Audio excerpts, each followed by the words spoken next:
Gold, trusted gold buyers. మీరు తాకట్టు పెట్టిన బంగారాన్ని విడిపించి ఈ రోజు ఉన్న మార్కెట్ ధరకు కొనబడను.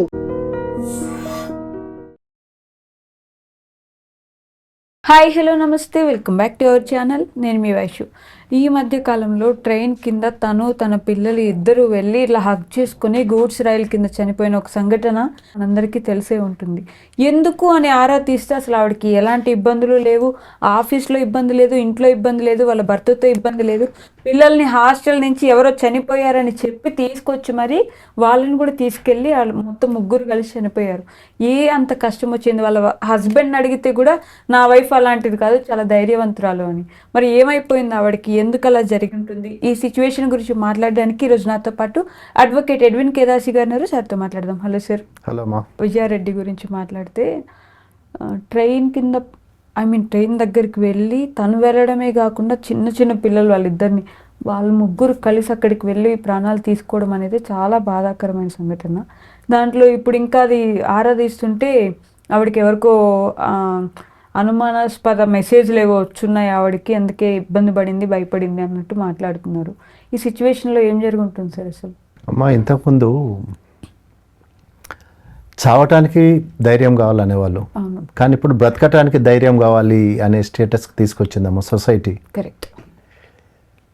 అసలు అంటే ఎంత గట్స్ అమ్మా. అసలు తన ఒక్కతి చనిపోక ఇట్లాంటి సొసైటీలో నా పిల్లల్ని నేను ఉంచలేను, నా పిల్లలు ఇట్లాంటి సొసైటీలో బ్రతకలేరు అనేది ఇది ఒక సొసైటల్ మర్డర్ అమ్మా. ఇది ఏంటంటే తను ఐసోలేషన్లో ఉందా, లేకపోతే లోన్లీనెస్లో ఉందా, లేకపోతే డిప్రెషన్లో ఉందా అనేది that is not the question here.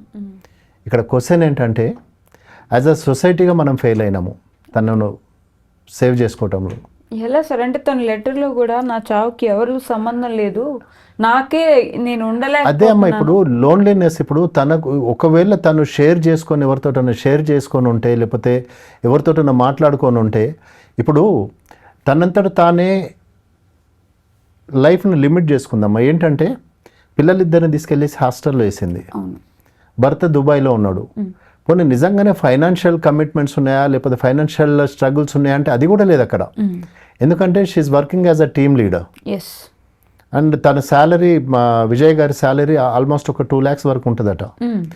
అట్లాంటప్పుడు ఫైనాన్షియల్ బర్డన్ లేదు అక్కడ. మరి ఇప్పుడు భర్తని ఇప్పుడు భార్యాభర్తలను ఎందుకు కలిపి పెడుతుందమ్మా సొసైటీ? ఏంటంటే ఒకరికొకరు తోడు ఉండాలి, లేకపోతే ఒక్కొక్కరు చేదోడు వాదోడు ఉండాలి, లేకపోతే ఒకళ్ళు కష్టం సుఖం ఒకరికొకరు షేర్ చేసుకోవాలనే కదా, దట్ ఈస్ ద ఇంటెన్షన్ కదా. అట్లాంటప్పుడు భర్త దుబాయ్లో ఉన్నారు, సరే ఒంటరితనంతో చచ్చిపోయిందా అని కూడా కాదు అక్కడ. ఎందుకు మరి ఇంత హేస్టీ డెసిషన్ తీసుకోవాలి? ఇప్పుడు ఏదైతే మీడియాలో వస్తుందో ఏదో మెసేజ్లు వచ్చినాయి ఏమొచ్చినాయి అని, అంటే సిస్టమ్ ఫెయిల్యూర్ అంతే కదమ్మా. ఇప్పుడు చట్టం మీద, లేకపోతే న్యాయం మీద, లేకపోతే నాకు ఏదో న్యాయం జరుగుతుందని చెప్పేసి తనకు నమ్మకం లేకుండా పోయింది. మరి ఎక్కడ ఫెయిల్ అయినాం? యాజ్ అ సొసైటీగా మనం అందరం ఫెయిల్ అయినాం. ఇప్పుడు కనీసం ఒక ఇప్పుడు ఆఫీస్ కొలీగ్స్ కూడా అదే మాట మాట్లాడుతున్నారు. ఏమంటున్నారు? తనకి ఎట్లాంటి ఆఫీస్లో కానీ, లేకపోతే ఆఫీస్లో she was very cordial with everybody, అందరితోటి మంచి టర్మ్స్లో ఉండేది, తను ఎవరిని హెరాస్ చేసేది కాదని కూడా మాట్లాడుతున్నారు. అట్లాంటప్పుడు తను చచ్చిపోక ఇద్దరు పిల్లల్ని చంపడంలో తనకి ఏం రైట్ ఉందమ్మా? ఇద్దరు బర్డింగ్ యంగ్ జనరేషన్ పిల్లల్ని ఇద్దరు పిల్లలు కూడా మంచి బ్రైట్ స్టూడెంట్స్. ఇద్దరు హాస్టల్లో ఉన్న పిల్లలు ఇద్దరిని తీసుకొని వచ్చేసి స్టేషన్ వరకు తీసుకొచ్చి స్టేషన్ బయట కార్ పార్క్ చేసేసి ఒక సూసైడ్ నోట్ రాసి కార్లో పెట్టేసి కార్ తాళాలు తీసి కొడుకు జేబులో వేసి ట్రైన్ వచ్చే వరకు 1 hour వెయిట్ చేసినారట పట్టల మీద. అంటే ఎంత కన్విన్స్ చేసి ఉండొచ్చు పిల్లల్ని తను? ఎంత కన్విన్స్ అయితే పిల్లలు కనీసం అంటే ఒక ఫోన్ కాల్ చేయాలన్న థాట్ రాలేదా వీళ్ళకి? అంటే మరి మమ్మల్ని తీసుకెళ్తుంది, తండ్రితో వీళ్ళకి ఎట్లాంటి రిలేషన్షిప్ ఉందో, ఏం టర్మ్స్ ఉన్నాయనేది మనకు తెలియదు. కనీసం ఒక్కళ్ళని కూడా అప్రోచ్ కాకుండా, ఒక్కళ్ళని కూడా రీచ్ అవుట్ కాకుండా వీళ్ళు ముగ్గురు వెళ్ళేసి ట్రాక్ మీద అదే తల్లిని ఇప్పుడు లాస్ట్ మినిట్లో మరి తల్లి ఎంత ఇన్ఫ్లుయెన్స్ చేసిందా, లేకపోతే ఏం చెప్పింది, ఏం జరిగింది అనేది అది గార్డర్లో నోసమ్మా. అక్కడ మనము we cannot take assumptions or presumptions దాంట్లో. ఎందుకంటే చనిపోయిన వారు ఆత్మకు శాంతి కలగాలి, వాళ్ళని మనం ఇంకా క్షోభ పెట్టొద్దు. కానీ ఇక్కడ ఏంటంటే యాజ్ అ సొసైటీగా మనము వాళ్ళని అడ్రస్ చేయడంలో, వాళ్ళ ప్రాబ్లంని అడ్రస్ చేయడంలో ఫెయిల్ అయినాం అనిపిస్తుంది. ఒకవేళ ఇప్పుడు తనకు నిజంగానే డిప్రెషన్ ఉంది, తనకు నిజంగానే ప్రాబ్లమ్స్ ఉన్నాయి అంటే she could have reached out to people. Yes, లేకపోతే కౌన్సిలింగ్ సెంటర్స్, లేకపోతే ఎన్నో కౌన్సిలింగ్ సెంటర్స్ ఉన్నాయి. ఫైనాన్షియల్ బర్డన్స్ లేవు కదా, మనిషికున్న అతిపెద్ద బర్డన్ ఏముంటుంది వైషు? Financial burden. మరి అట్లాంటి బర్డన్స్ కూడా లేవు. వాళ్ళ మదర్ కూడా అదే చెప్తా ఉంది, హస్బెండ్ కూడా అదే చెప్తా ఉన్నారు. అట్లాంటప్పుడు ఏంటంటే అప్పులు లేవు, సొంత ఎస్టాబ్లిష్ అయి ఉన్నారు. తన సొంత కార్ డ్రైవ్ చేసుకుంటుందంటే she is well establish, right? So సొంత కారు ఉంది, కార్లు తన సొంత కారు తీసుకొని వెళ్ళింది అంటే ఇప్పుడు తను సొసైటీ పరంగా భయపడిందమ్మా. ఇప్పుడు ఎవరైతే చనిపోయినారో విజయ్ గారు, అసలు దేనికి భయపడి ఉండొచ్చు? సొసైటీ పరంగా భయపడిందమ్మా. అంటే తనకు ఏం జరిగింది అనేది ఎవరికి తెలియదు. It's $1,000 question.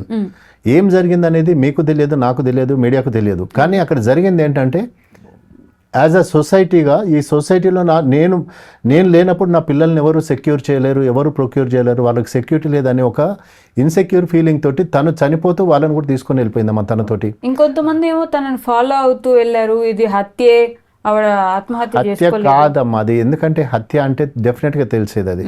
ఇప్పుడు ఇన్వెస్టిగేషన్లో రైల్వే స్టేషన్లో వాళ్ళ ముగ్గురే కనపడుతున్నారు సీసీటీవీ కెమెరాలో. లోకో పైలట్ కూడా చూసి చెప్పినాడు. అతను స్టేట్మెంట్ రికార్డ్ చేశారు ఆర్పీఎఫ్ వాళ్ళు, రైల్వే ప్రొటెక్షన్ ఫోర్స్ వాళ్ళు. సో దాన్ని ఎవరో ఇది చేసినారు.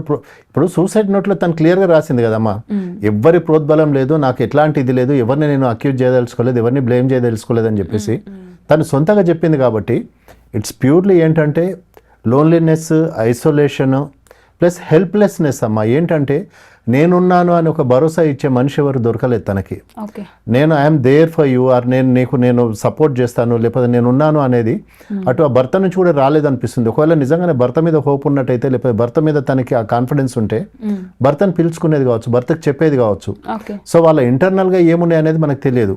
అసలు ఇబ్బంది ఉంది ఆవిడ చెప్తే కదా, తను ఎక్స్ప్రెస్ చేసినప్పుడు. కానీ ఏంటంటే నేను ఇంకా బ్రతకలేను, నాకు బ్రతకడం ఇష్టం లేదు అని ఒక ఎక్స్ట్రీమ్ డెసిషన్ తీసుకుంది. కాబట్టి ఇక్కడ మనం అసలు ఇట్లాంటి మనము అజంప్షన్స్ కూడా చేయడానికి ఛాన్స్ లేదమ్మా. కానీ ఏది ఏమైనా కూడా యాజ్ అ సొసైటీగా అంటే కనీసం అంటే ఇప్పుడు ఇంతకుముందు మనం ఒక వీడియోలో మనం మాట్లాడుతున్నాం ఏంటంటే మానవ సంబంధాలని ఆర్థిక సంబంధాలు అయినాయి అన్నట్టు. ఏంటంటే అవతల వాళ్ళతో మాట్లాడేంత టైం ఎవరికి లేదు, అవతల వాళ్ళకి టైం ఇచ్చేంత ఇంట్రెస్ట్ ఎవరికి లేదు. ఎవరు అంటే నాకేంటి అని ఒక నాకు అవసరం లేదు. అంటే ఎవరి దగ్గర ఏమైతే నాకెందుకు, నేను హ్యాపీగా ఉన్నా, లేకపోతే నా ఫ్యామిలీ హ్యాపీగా ఉంది, నా పిల్లలు హ్యాపీగా ఉన్నారని ఒక సెల్ఫ్ సెంటర్డ్నెస్ లేకపోతే ఒక సెల్ఫిష్నెస్ అనేది ఎంటర్ అయిందమ్మా. కనీసం అంటే పక్కింట్లో ఎవరున్నారు, పక్కింట్లో ఏం జరుగుతుందని తెలుసుకునే అంత టైం ఎవరికి లేదు. అట్లాంటప్పుడు ఇట్లాంటివి జరుగుతూనే ఉంటాయమ్మా. ఏంటంటే సోషల్ ఐసోలేషన్ అవుతా ఉంది, సోషల్ లోన్లీనెస్ పెరుగుతూ ఉంది. మనుషులతో మాట్లాడుకోకుండా సోషల్ మీడియాలో ఎక్కువ టైం స్పెండ్ చేస్తూ ఉన్నారు. సో ఇవన్నీ కారణాలమ్మా. ఒక కారణం అని దీనికి మనము ఎక్స్క్లూజివ్గా మనం చెప్పలేము. కానీ ఏదేమైనా ఏది జరిగినా కూడా తను తీసుకున్న డెసిషన్ చాలా రాంగ్ డెసిషన్. చంపుకోవటము, చచ్చిపోవడం అనేది it's not a solution for any problem అమ్మా. తనకే కాదు, ఎవరికి కాదు. నిజంగానే if you are going through a problem just try to reach out to people. ఎవరికన్నా ఒకళ్ళని మీరు అప్రోచ్ కాండి, కౌన్సిలింగ్ అప్రోచ్ చేయండి, లేకపోతే ఎవరికన్నా మీరు షేర్ చేసుకోండి. Sharing is caring or caring is sharing అంటారు. అట్లాంటిది ఎవరో ఒకరు ఉంటారమ్మా డెఫినెట్గా. There is a shoulder to lean on. But she has no right కదా ఆ కిడ్స్ ని తీసుకొచ్చి. అదే అమ్మా, ఇప్పుడు అందరు అనేది కూడా, అందరు మాట్లాడేది కూడా అదే. సరే తనకు అంత ఫ్రస్ట్రేషన్ ఉంది, తనకు అంత డిప్రెషన్ ఉంది, లేకపోతే లోన్లీనెస్ ఉంది, ఐ డూ అగ్రీ. కానీ పిల్లల్ని ఇద్దరిని చంపే రైట్ నీకు లేదు కదమ్మా. ఇప్పుడు అది కూడా మేజర్స్ కావాల్సిన పిల్లలిద్దరు, వాళ్ళను అంటే వాళ్ళు ప్రపంచాన్ని చూడకుండా, వాళ్ళకి ఎట్లాంటి ఇది లేకుండా ఎలాగో హాస్టల్ వేసారు, వదిలేస్తే వాళ్ళు బ్రతుకుతున్నారు కదా. ఇప్పుడు నీకు అంత నిజంగానే లోన్లీనెస్ ఉంది, అంత ఐసోలేషన్ ఉన్నప్పుడు అసలు అంటే ఇంకా నీకు సాటి మనిషి అనేవాడు లేకుండా పోయినాడు కదా, నీ ప్రక్కన ఎవరు లేకుండా పోయినారు కదా. అటు భర్త చూస్తే దుబాయ్లో ఉన్నాడు, ఇద్దరు పిల్లలు హాస్టల్లో ఉన్నారు. అదే పిల్లల్ని ఇంటి దగ్గర పెట్టుకుంటే కనీసం వాళ్ళ కంపెనీలో నీకు మంచి ఇది ఉండేది కదా. ఇప్పుడు తాను చనిపోక ఇద్దరు పిల్లల ప్రాణాలు కూడా తీసేసిందమ్మా. అదే that's a very sad part. And it's అంటే వాళ్ళిద్దరిని మర్డర్ చేసినట్టే కదా. అంతే, ఇప్పుడు తాను చనిపోక ఇద్దరు పిల్లలు వాళ్ళ జీవితాన్ని కూడా నాశనం చేసేసింది కదా. అదే చాలా బాధపడాల్సిన విషయం అమ్మ. వాళ్ళిద్దరు కూడా చాలా బ్రైట్ స్టూడెంట్స్ అట. అంటే కనీసం అంటే ఒక మినిమం కట్టసే మా పక్కింట్లో ఏమవుతుంది, లేకపోతే హలో హాయ్ అంటే కూడా కనీసం అంటే తను బ్రతికేదేమో. మరి తనకి అంటే ఇంకా దాని మీద మనం ఏమి జడ్జ్మెంట్స్ పాస్ చేయలేము, లేకపోతే జడ్జ్ చేయటం కూడా మనకు ఇట్స్ నాట్ గుడ్ ఆన్ ఆ పార్ట్. కానీ ఏదైతే జరిగిందో దాన్ని అంటే హోల్ ఆఫ్ ఇది మీడియా కానీ లేకపోతే ఎంత దాన్ని సర్క్యులేట్ చేసినందుకు ప్రతి ఒక్కరు everybody is feeling sad for the death of the children and mother mother yes and may God bless their family and give them the ఇది అమ్మ సోలేస్ టు ద రెస్ట్ మన సోల్స్కి. Rest in peace. That's what, rest in peace అమ్మ, అంతే, ఇంకేం చెప్పలేము. Yes sorry to listen this and sorry to talk on this. Thank you sir. Welcome.